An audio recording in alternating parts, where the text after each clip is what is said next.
একেবারে সুপার একটা জায়গা বিকাল বা সন্ধ্যার সময়টা কাটানোর জন্য।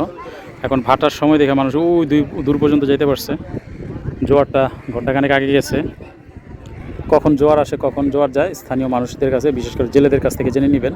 কারণ জোয়ার যদি আচমকা আইসা পড়ে তখন আপনি ওই যে কোনায় আছেন ওখান থেকে বিপদে পড়ে যাবেন ফিরতি পথে। আর ভাটার সময় তো এত দূর পর্যন্ত যাইতে পারছেন, পা ভিজাইতে পারতেছেন, দুর্দান্ত একটা ফিল। আর বাতাসটাও খারাপ না, চলে।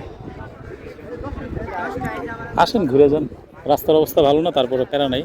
এসব ভাঙা রাস্তা বাংলাদেশে অভাব নেই, সবাই ইউজ টু, সবাই এটা দিয়ে এই ধরনের রাস্তা দিয়ে যাতায়াত করে অভ্যস্ত।